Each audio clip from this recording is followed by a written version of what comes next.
నమస్కారం. సహస్ర 9 న్యూస్ కి స్వాగతం. నా పేరు సుమలత. వార్తల ముందుగా హెడ్లైన్స్.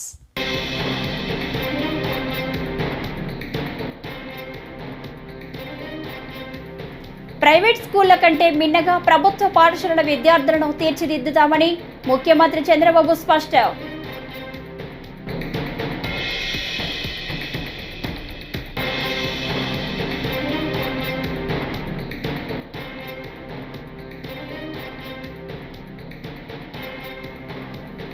హుస్సేన్ సాగర్ తీరంపై వాయుసేన రిహార్సల్స్.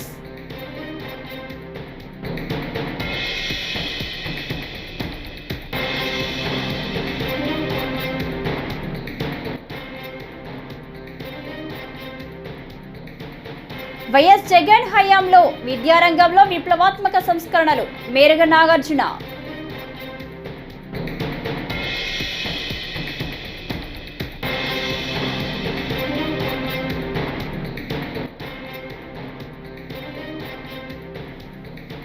ఏపీకి మరోమారు భారీ వర్షాల ముప్పు. బంగాళాఖాతంలోనే నేడు అల్పపీడనం.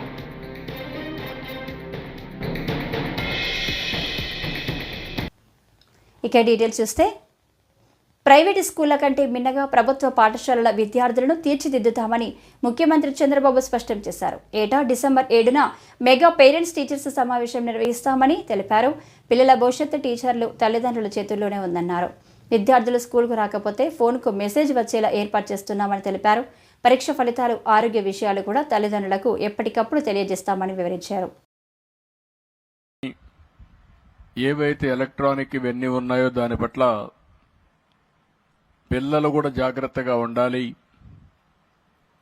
ఈరోజు సైబర్ నేరగాళ్లు చాలామంది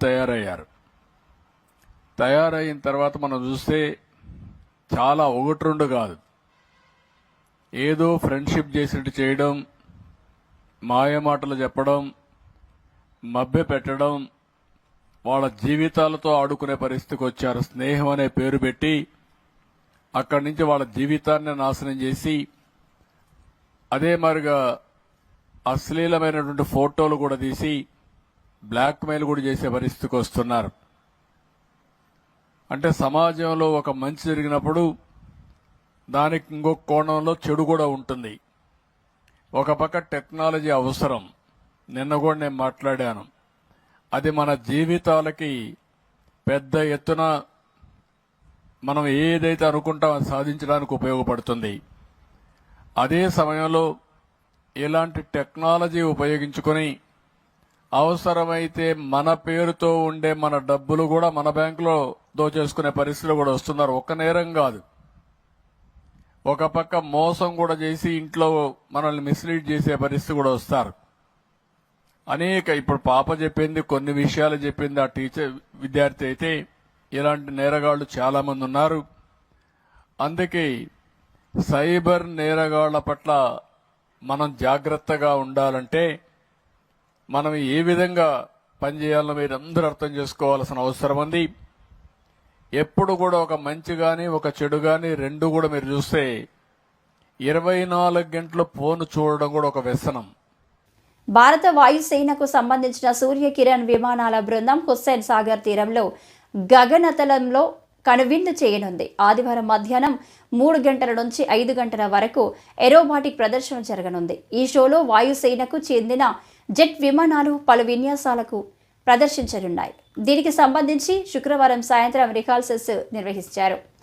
hack I-132 advanced jet trainer air క్రాఫ్టులతో సూర్య కిరణ్ టీం చేసిన విన్యాసాలు సందర్శకులను అబ్బురపరిచాయి. దాదాపు 25 నిమిషాల పాటు జెట్ విమానాలు ఆకాశంలో విన్యాసాలు చేశాయి.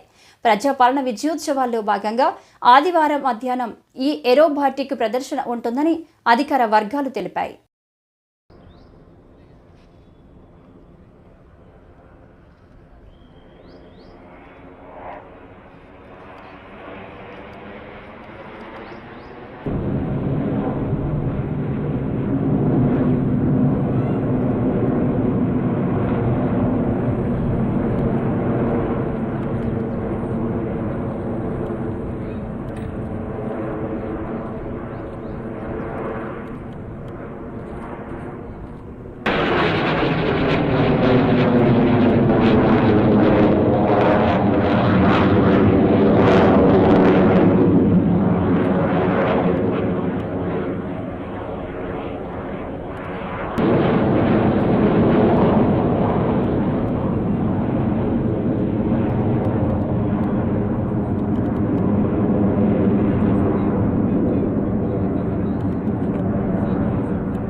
వైఎస్ఆర్సీపీ అధినేత వైఎస్ జగన్మోహన్ రెడ్డి తన హయాంలో విద్యారంగంలో ఎన్నో సంస్కరణలు తెచ్చారని, మధ్యాహ్న భోజనం దగ్గర నుంచి స్కూళ్ల బాగు వరకు అన్నింటినీ అభివృద్ధి చేశారని మాజీ మంత్రి మేరుగ నాగార్జున గుర్తు చేశారు. తాడేపల్లిలోని వైఎస్ఆర్సీపీ ప్రధాన కార్యాలయంలో శనివారం మేరుగ నాగార్జున మీడియాతో మాట్లాడారు. నిజంగా ఈ రాష్ట్రం విద్యారంగంలో ఉన్నత శిఖరాలకు వెళ్లాలని, పేద విద్యార్థుల యొక్క స్థితిగతులు మెరుగుపడాలని, ఆంధ్రప్రదేశ్ ఉజ్వలమైనటువంటి భవిష్యత్తు విద్యాపరంగా ముందుకెళ్లాలని ఎంతో కసితో గత ప్రభుత్వం పనిచేస్తే ఈరోజు మెగా మీట్ అంట, నేను దాన్ని దగా మీట్ అంట. ఎవరిని దగా చేయటానికి? ఈ రాష్ట్రంలో వైఎస్ఆర్ కాంగ్రెస్ పార్టీ అధికారంలో ఉన్నప్పుడు విద్యా వ్యాప్తిని, విద్యను పుంతలు తొక్కించాలని ఒక గొప్ప ఉద్దేశంతో నాడు నేడు అనే కార్యక్రమం కానీ, ఇంగ్లీష్ మీడియం కానీ, సిబిఎస్ఈ సిలబస్ కానీ, ఐబీ వైపు అడుగులు వేయటం కానీ, లేకపోతే టోఫెల్ కానీ, సబ్జెక్ట్ టీచర్స్ కాన్సెప్ట్ కానీ, తరగతి గదుల్లో 6వ తరగతి నుంచి ఇంటరాక్టివ్ ప్లాట్ఫామ్ ప్యానల్ సిస్టాన్ని కానీ, లేకపోతే 8వ తరగతిలో మరి ట్యాబ్ల పంపిణీ కానీ, అసలు కొత్త విధానం విద్యా కానుక మెనూలో అయితే రోజుకొక ఐటమ్, రోజుకొక టైం టేబుల్ లాగా గోరుముద్దనిచ్చి ఈ రాష్ట్రంలో ఉన్నటువంటి పేదల పిల్లల యొక్క ఆరోగ్యంతో పాటు చదువులమ్మ తల్లి ఓలలాడే విధంగా గౌరవ ముఖ్యమంత్రి గారి నేతృత్వంలో పనిచేస్తే మీరు చెప్పుకోవటానికి ఒక్కటంటే ఒకటి. ఏ కార్యక్రమాలు జగన్మోహన్ రెడ్డి గారు ముఖ్యమంత్రిగా ఉన్నప్పుడు చేశారో వాటన్నిటినీ గాలి కుదిరేశారు, వాటన్నిటినీ తిలోదకాలు ఇచ్చారు. నాడు నేడుకైతే దరిదాపు 12,000 కోట్లకు పైగా వెచ్చించి 45,000కు పైగా స్కూల్స్ కానీ హాస్టల్స్ కానీ రెన్యువేట్ చేస్తే వాటిల్లో కూర్చొని మీరు ఈరోజు తగుదురమ్మ కదా అని చెప్పేసి మీటింగులు పెట్టి పేరెంట్ టీచర్స్ అంట ఎందుకు పెడతా ఉన్నారు? మీ పిల్లవాళ్ళకి ఇంగ్లీష్ విద్యను. ఏపీకి మరోమారు భారీ వర్షాల ముప్పు పొంచి ఉంది. హిందూ మహాసముద్రం, దానికి ఆనుకొని ఉన్న ఆగ్నేయ బంగాళాఖాతంలో ఏర్పడిన ఉపరితల ఆవర్తనం నేడు దక్షిణ బంగాళాఖాతంలో అల్పపీడనంగా మారే అవకాశం ఉంది. ఇది పశ్చిమ వాయువ్య దిశగా కదులుతూ 12 నాటికి శ్రీలంక, తమిళనాడు తీరాలకు చేరే అవకాశం ఉందని వాతావరణ శాఖ వెల్లడించింది. దీని ప్రభావంతో ఆంధ్రప్రదేశ్, తమిళనాడు రాష్ట్రాల్లో భారీ వర్షాలు కురిసే అవకాశం ఉందని పేర్కొంది. అల్పపీడన ప్రభావంతో 11, 12 తేదీల్లో తమిళనాడులో, 12న దక్షిణ కోస్తా, రాయలసీమ జిల్లాలో భారీ వర్షాలు కురిసే అవకాశం ఉందని అధికారులు తెలిపారు. అంతేకాదు అల్పపీడనం వాయుగుండంగానూ మారే అవకాశం ఉందన్నారు.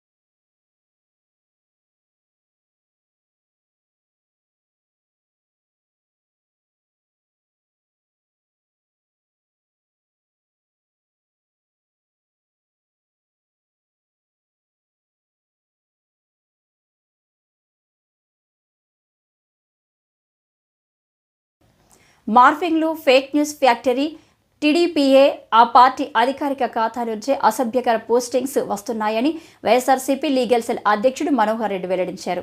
వైఫల్యాలు ప్రశ్నించడం నేరం అన్నట్లుగా కూటమి ప్రభుత్వం వ్యవహరిస్తుందని, ఆ దిశలోనే కేసులు నమోదు చేయడంతో పాటు అక్రమ అరెస్టులు చేస్తూ వేధింపుల పర్వం కొనసాగిస్తుందని మండిపడ్డారు. ప్రతిపక్షాలు చేసే మంచిని కూడా చెడుగా ఎల్లో మీడియా చిత్రీకరించి ప్రజలను వంచన చేస్తుందని వైఎస్ఆర్సీపీ కేంద్ర కార్యాలయంలో మీడియాతో మాట్లాడిన మనోహర్ రెడ్డి చెప్పారు. ప్రభుత్వాన్ని ప్రశ్నించే సందర్భంలో పెడుతున్నటువంటి పోస్టింగులను కూడా వాళ్ళు సహించలేక వాళ్ళపైన అక్రమ కేసులు పెడతా ఉన్నారు. నేను ఒక ఎగ్జాంపుల్ చెప్తా, అనేక ఎగ్జాంపుల్స్ ఉన్నాయి. కానీ మన కేస్ స్టడీ కోసం ఇంటూరు రవికిరణ్ అనే సోషల్ మీడియా కార్యకర్త నే ఉదాహరణగా తీసుకుంటే అతని పోస్టింగ్స్ ఎక్కడే కానీ అశ్లీలత కానీ తిట్లు కానీ అసభ్యత కానీ ఎక్కడా ఉండవు. ప్రభుత్వాన్ని ప్రశ్నించినట్టు, కొరడాలు జిలిపించినట్టు, దీన్ని రెక్టిఫై చేసుకోండి అని చెప్పినట్టు అతనివన్నీ ఉంటాయి. వాటిలో ఒక 10-15 అంశాలు జనం దృష్టికి తీసుకెళ్లాలి కాబట్టి ఏది న్యాయమో తేల్చాల్సింది ప్రజానీకం కాబట్టి వాళ్ళందరికీ ఇది తెలియజెప్పడానికే ఈ ప్రెస్ మీట్ ఏర్పాటు చేయడం జరిగింది. ఫస్ట్ రవికిరణ్ ఈవీఎంలో హ్యాకింగ్ జరుగుతున్నాయి అని మస్క్, అమెరికాకు చెందిన మస్క్ సంచలన ట్వీట్ చేశాడు. దానిపైన చాలా పరిశోధనలు జరిగినాయి. ఆ సందర్భంలో విజయనగరంలో పోలింగ్ జరిగే రోజుకి 50% ఉండే బ్యాటరీ కౌంటింగ్ జరిగే నాటికి 99% ఉంది ఆ బ్యాటరీలో. దానిపైన వైఎస్ఆర్సీపీ పార్టీ తరఫున ఓడిపోయిన వాళ్ళు కూడా హైకోర్టులో కేసులు వేయడం జరిగింది. మరి ఇది విచిత్రం కాదా? 50% ఉన్న ఈవీఎంలు పోలింగ్ రోజు 99%కు ఎలా అయ్యాయి? ఈ సందర్భంగా లోకేష్ టెస్లా కంపెనీ వాళ్ళను, కార్ల కంపెనీని ఇక్కడికి ఇన్వైట్ చేస్తే అప్పుడు రవికిరణ్ ఒకటి చెప్తాడు. ఇటీవల పుష్ప 2 ది రూల్ చిత్ర ప్రీమియర్ ప్రదర్శన వేళ హైదరాబాద్లోని సంధ్యా థియేటర్ వద్ద జరిగిన తొక్కిసలాటలో రేవతి అనే మహిళ మృతి చెందిన ఘటనపై నటుడు అల్లు అర్జున్ స్పందించారు. బాధిత కుటుంబానికి అన్ని విధాల అండగా ఉంటారని హామీ ఇచ్చారు. తన వంతుగా 25 లక్షల రూపాయల సాయం అందిస్తున్నట్లు ప్రకటించారు. ఆ కుటుంబానికి తన తరపున ఇంకెలాంటి సాయం చేయడానికైనా సిద్ధంగా ఉన్నట్టు తెలిపారు. ఈ మేరకు ఆయన ఓ వీడియో విడుదల చేశారు. ఆ క్రౌడ్లో ఒక ఫ్యామిలీ వచ్చారు. ఆ ఫ్యామిలీ కొంచెం దెబ్బలు తగిలినాయి. అండ్ ముఖ్యంగా ఒక lady, the mother of 2 children, ఆవిడ రేవతి గారని, ఆవిడ నెక్స్ట్ డే మార్నింగ్ అన్ఫార్చునేట్గా ఆవిడ ఆ తొక్కిసలాట్లో దెబ్బలు తగిలి ఆవిడ చనిపోయారని తెలిసింది. ఆ తెలియగానే మేము సుకుమార్ గారు, మేమందరం మొత్తం ఎంటైర్ టీమ్ ఆఫ్ పుష్ప అందరం సడన్గా డిసప్పాయింట్ అయిపోయి ఒక షాక్లోకి వెళ్ళాము. ఎందుకంటే అసలు ఇది వెరీ అన్ఎక్స్పెక్టెడ్. ఎందుకంటే లాస్ట్ 20 ఏళ్ళుగా ఆల్మోస్ట్ అన్ని సినిమాలకి మెయిన్ థియేటర్కి వెళ్ళి సినిమా చూసి వస్తాం అనేది ఒక తెలియని ఆనవాయితీ లాంటిది. అండ్ ఇన్నేళ్ళుగా ఎప్పుడు జరగలేదు. సడన్గా ఇది జరిగేసరికి మేమందరూ కూడా చాలా డిసప్పాయింట్ అయ్యి చాలా షాక్లోకి వెళ్ళాం. ఈ న్యూస్ తెలిసిన వెంటనే ఆన్ ద ఫస్ట్ డే మేము కానీ ఎవరం కానీ టీం కానీ ఎవరం కానీ ఈ పుష్ప సెలబ్రేషన్స్లో యాక్టివ్గా పాల్గొనలేకపోయింది. We all feel very sad. ఎందుకంటే మేము సినిమా తీసేదే జనాలు థియేటర్కి వచ్చి ఎంజాయ్ చేయాలని. అలాంటి థియేటర్లో ఇలా ఒక ఇన్సిడెంట్ అయ్యేసరికి వి ఆల్ అది మాటలో చెప్పలేకపోతున్నా. Firstly, I would like to say condolences to the entire family. మొత్తం రేవతి గారి ఫ్యామిలీకి condolences from me and the entire team of Pushpa. మేము ఏం చేసినా ఈ లాస్, మేము ఏం చేసినా ఎంత మాట్లాడినా this loss can never be covered. And మా సైడ్ నుంచి what we would like to say is that we want to tell you that we're emotionally there for you. మీకు ఏం కావాల్సిన, మాకు కుదిరినంత శక్తిలో మీకు ఏ హెల్ప్ కావాలన్నా ఎలా కావాలన్నా we like to tell you that we like to be there for you. ట్రాన్స్జెండర్లకు Telangana ప్రభుత్వం అండగా ఉంటుందని ముఖ్యమంత్రి రేవంత్ రెడ్డి హామీ ఇచ్చారు. SDRF ప్రారంభోత్సవ కార్యక్రమంలో ఆయన ప్రసంగించారు. ట్రాన్స్జెండర్ సమాజంలో గౌరవంగా బ్రతికేలా వారిని ట్రాఫిక్ అసిస్టెంట్లుగా నియమిస్తున్నట్లు తెలిపారు. వారికి డబుల్ బెడ్రూమ్ ఇళ్లను ఇస్తామన్నారు. వారి ట్రాఫిక్ సిగ్నల్స్ వద్ద అడ్డుకోవడం మానేసి ప్రభుత్వ ప్రోత్సాహంతో బాధ్యతాయుతంగా మెలగాలని సీఎం రేవంత్ సూచించారు. ట్రాఫిక్ సిగ్నల్స్ దగ్గర ట్రాన్స్జెండర్లు అడుక్కునే వాళ్ళని నేను చూసిన. సమాజము వాళ్ళ పట్ల నిర్లక్ష్యంగా వ్యవహరించడం, వాళ్ళ పట్ల మానవీయ కోణంలో ప్రభుత్వాలు ఆలోచించకపోవడం వల్ల విధి లేని పరిస్థితుల్లో సమాజ నిర్లక్ష్యానికి గురైన ట్రాన్స్జెండర్లు అడుక్కునే వృత్తిని వాళ్ళు చేపడుతున్నారు. అందుకే ట్రాఫిక్ సిగ్నల్స్ దగ్గర వాళ్ళు ఉంటున్నారు. కాకపోతే వాళ్ళకు ఒక షార్ప్ సెన్స్ ఉంది. ఎప్పుడు సిగ్నల్ మారుతుంది, ఎప్పుడు ట్రాఫిక్ ముందుకెళ్తుంది, ఎప్పుడు ట్రాఫిక్ ఆగుతుందో శిక్షణ పొందిన వాళ్ళకంటే కూడా వాళ్ళు వేగంగా గుర్తుపడుతుంటారు. అందుకే నేను డీజీపీ, అదే విధంగా అనితా రామచంద్రన్ గారికి, అదే విధంగా హైదరాబాద్ కమిషనర్ చెప్పిన వాళ్ళని ట్రాఫిక్ అసిస్టెంట్స్ గా పోలీస్ డిపార్ట్మెంట్ లో తీసుకొని వాళ్ళ చేతనే ట్రాఫిక్ ను నియంత్రించండి, నెలవారీగా వాళ్ళకి జీత భత్యాలు ఇస్తే వాళ్ళు ఆత్మ గౌరవంతో బ్రతకడమే కాకుండా పోలీస్ వ్యవస్థను బలోపేతం చేయడానికి ఈ ట్రాన్స్జెండర్స్ ఉపయోగపడతారని ఈ రోజు సమాజ నిర్లక్ష్యానికి గురైన ట్రాన్స్జెండర్స్ ని జనజీవన స్రవంతిలోకి తీసుకురావాలన్న ఆలోచన ఈ రాష్ట్ర ప్రభుత్వం చేసింది. ఈ రోజు 47 మందినో 50 మందినో నియామక పత్రాలు ఇచ్చారు. భవిష్యత్తులో ఇంకా వాళ్ళకి అవకాశాలు పెంచుతాం, వాళ్ళకి శిక్షణ ఇస్తాం, వాళ్ళకు ఒక మంచి భవిష్యత్తుని ఇస్తాం. ప్రభుత్వం కట్టే ఇందిరమ్మ ఇండ్లు, ఇప్పుడు అందుబాటులో ఉన్న డబుల్ బెడ్రూమ్ ఇండ్లు కూడా ట్రాన్స్జెండర్స్కి ఇవ్వడానికి రాష్ట్ర ప్రభుత్వానికి వెనక్కి పోదు. వాళ్ళందరినీ నేను సమాజం, మీ కుటుంబం మీ పట్ల వ్యవహరిస్తున్న తీరుకు మీరు బాధపడవలసిన అవసరం లేదు. ఈ ప్రభుత్వం మిమ్మల్ని ఆదుకోవడానికి సిద్ధంగా ఉన్నది. విద్యాశాఖని నేను ఒక ఛాలెంజ్గా తీసుకున్నానని నారా లోకేష్ అన్నారు. ఏపీలోని బాపట్లలో శనివారం నిర్వహించిన మెగా పేరెంట్ టీచర్ మీటింగ్లో ఆయన పాల్గొని మాట్లాడారు. గత 5 ఏళ్లుగా దారి తప్పిన విద్యా వ్యవస్థను గాడిలో పెట్టాలని సీఎం చంద్రబాబు నన్ను ఆదేశించారు. ఎందుకు విద్యాశాఖ తీసుకున్నావని నన్ను చాలామంది అడిగారు. ఈ శాఖకు నా అవసరం చాలా ఉంది. ఒక ఛాలెంజ్గా తీసుకొని విద్యా వ్యవస్థను సెట్ చేయాలని అప్పుడే నిర్ణయించుకున్నా అని అన్నారు. గతంలో మనందరం చూసాం, చంద్రబాబు నాయుడు గారు విద్య పైన చాలా ఫోకస్ పెట్టారు. ఆనాడే స్మార్ట్ క్లాస్ రూమ్స్ తీసుకొచ్చి టెక్నాలజీతో జోడించి చేస్తాం జరిగింది. విద్యా వ్యవస్థని గత 5 సంవత్సరాలు దారి తప్పిన విద్యా వ్యవస్థని గాడిలో పెట్టాలన్న బాధ్యత నాకు గౌరవ ముఖ్యమంత్రి గారు ఇచ్చారు. విద్యాశాఖ అంటే ఎన్నో సవాళ్ళు, సంఘాలు ఉంటాయి. ఒక నిర్ణయం తీసుకోవాలంటే పిల్లల భవిష్యత్తు దానిపైన ఆధారపడి ఉంటుంది. నేను విద్యాశాఖ మంత్రి అవుతున్నానంటే 99% మంది నాకు మెసేజ్ పెట్టి ఆ శాఖను ఎందుకు తీసుకుంటున్నావు అని అడిగారు. ఆ రోజే నేను అనుకున్నా, అబ్బా ఇది అద్భుతమైన శాఖ, ఇక్కడ నా అవసరం ఉంది, ఒక ఛాలెంజ్ గా తీసుకుని వ్యవస్థని సెట్ చేస్తానని మనసులో అనుకున్నాను. గతంలో చూసాం, ప్రతి కార్యక్రమంలో పార్టీ రంగులుండేది, ప్రజాప్రతినిధులు రాజకీయ నాయకులు ఫోటోలు ఉండేది. గౌరవ ముఖ్యమంత్రి గారు చెప్పి అన్నిట్లో ఫోటోలు తీసేశాం. ఈ రోజు మీరు చూస్తే మీకు ఇచ్చే రిపోర్ట్ కార్డులో ఎవ్వరి ఫోటోలు లేవు. రాబోయే సంవత్సరం ఇచ్చే పుస్తకాల్లో రాజకీయ నాయకుల ఫోటోలు ఉండవు, పార్టీ రంగులు ఉండవు. అంతేకాదు, పాఠశాలలో ఏమైనా సంక్షేమ కార్యక్రమాలు చేయాలంటే పెద్దల పేరు పెడతాం జరిగింది. దాంట్లో భాగంగా డాక్టర్ సర్వేపల్లి రాధాకృష్ణ గారి పేరుతో స్టూడెంట్ కిట్లు ఇస్తున్నాం. ఇంకో పక్కన డొక్క సీతమ్మ గారి పేరుతో మధ్యాహ్నం భోజనం కూడా మన ప్రభుత్వం ఈరోజు. ఆదోని మున్సిపాలిటీలోని ఇంజనీరింగ్ విభాగం కార్మికుల సమస్యలు జిల్లా రాష్ట్ర స్థాయి అధికారులతో చర్చించి పరిష్కరిస్తామని స్థానిక ఎమ్మెల్యే డాక్టర్ పార్థసారథి తెలిపారు.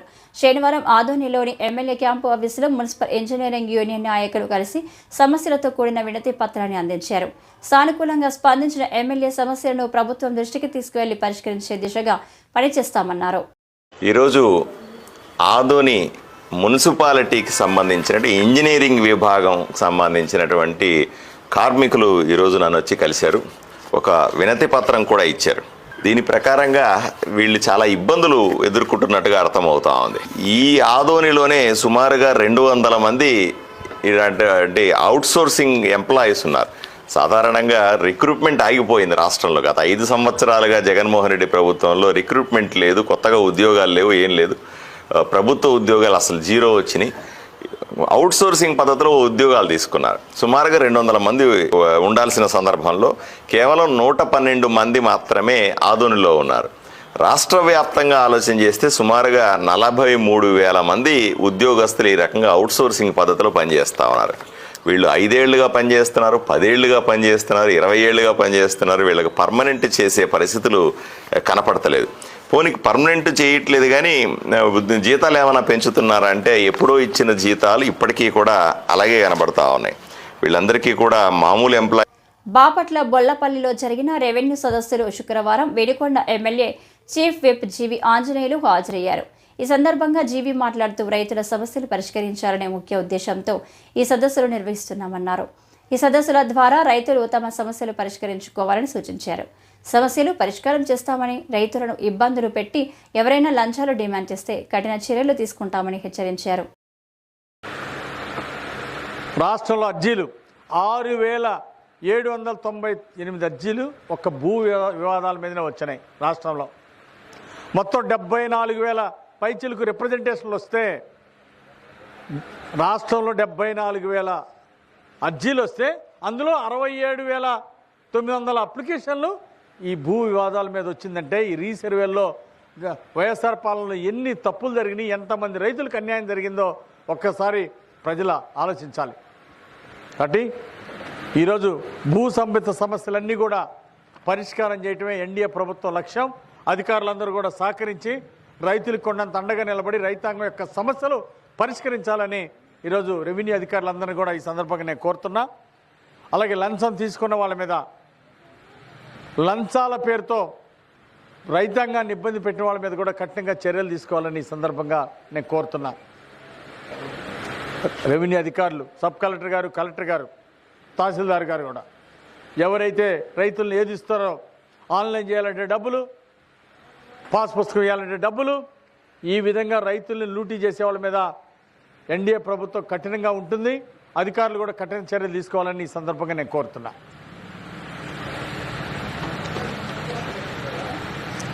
తిరుచానూరు శ్రీ పద్మావతి అమ్మవారి బ్రహ్మోత్సవాల్లో భాగంగా శుక్రవారం శ్రీవారి సారెను తిరుమల నుండి తిరుపతిలోని అలిపిరి పాదాల మండపం వద్దకు తీసుకువచ్చారు. శ్రీవారి సారెకు ప్రత్యేక పూజలు చేసి అదనపు EO CH Venkaiah Chowdary, JEO వీరబ్రహ్మంకు అందజేశారు. పంచమి తీర్థం ఉత్సవాన్ని పురస్కరించుకొని తిరుమల శ్రీవారి ఆలయం నుంచి సారెను ప్రతి ఏటా తీసుకురావడం ఆనవాయితీగా వస్తుంది.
కాకినాడ కార్పొరేషన్ ఇంజనీర్ విభాగంలో పలు విభాగాల్లో పనిచేస్తున్న టెక్నికల్, నాన్ టెక్నికల్ సిబ్బందికి కనీస వేతనం అమలు చేయాలని Andhra Pradesh municipal engineering workers union అధ్యక్షులు బత్తుల శివశంకర్ పేర్కొన్నారు. శనివారం కాకినాడ వాటర్ వర్క్స్ వద్ద Andhra Pradesh municipal engineer workers union ఆధ్వర్యంలో నిరసన కార్యక్రమం చేపట్టారు. ఈ సందర్భంగా వారు మాట్లాడారు.